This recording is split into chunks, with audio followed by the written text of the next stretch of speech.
In the early 1940s, the world was already burning in the flames of war. Europe was under Hitler's shadow, and in Asia, Japan was rising with ambitions of becoming a superpower. But Japan faced a big problem: lack of resources. The most important was oil.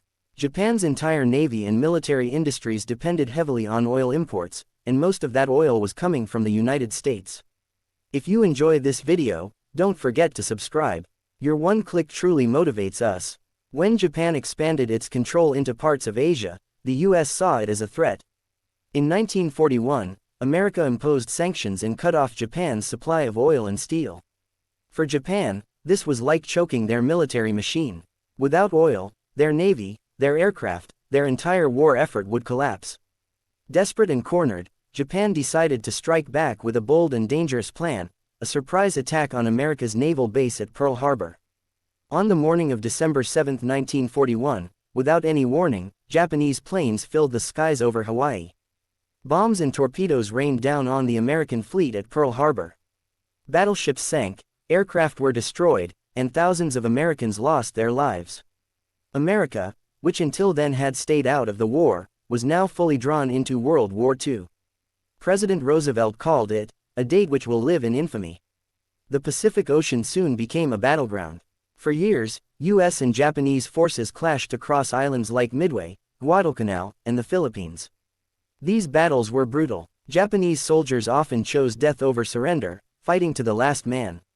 For the US, every victory came at a terrible cost, with thousands of lives lost for each island taken. Military leaders realized that if America tried to invade Japan's mainland, the death toll could reach into the millions. Meanwhile, in secret, the US was working on a weapon unlike any the world had ever seen: the atomic bomb. This was the Manhattan Project, a top-secret effort that had finally succeeded by 1945. When President Harry Truman was informed, he faced a decision that would change history: should he use this bomb or invade Japan through conventional war? Experts warned that an invasion could cost over 1 million lives and drag the war on for years. Truman made his choice. He would use the atomic bomb, not just to end the war quickly, but also to show the world America's new power. On August 6, 1945, the B-29 bomber Enola Gay dropped the first atomic bomb, nicknamed Little Boy, over Hiroshima. In an instant, the city was destroyed. Tens of thousands of people were killed immediately, and many more would die in the following weeks from radiation. But Japan still did not surrender.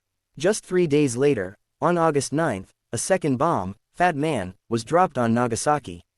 Once again, devastation beyond imagination. Finally, Emperor Hirohito addressed his nation, saying they could no longer continue the war. Japan surrendered, and World War II came to a sudden and shocking end. The decision to use nuclear weapons remains one of the most controversial choices in history. It ended the war, but at a terrible human cost. And it opened the door to a new age of nuclear weapons that still defines global politics today. If you found this story engaging, subscribe to TRUVAULT HUB. Your support keeps us bringing more powerful stories from history to you.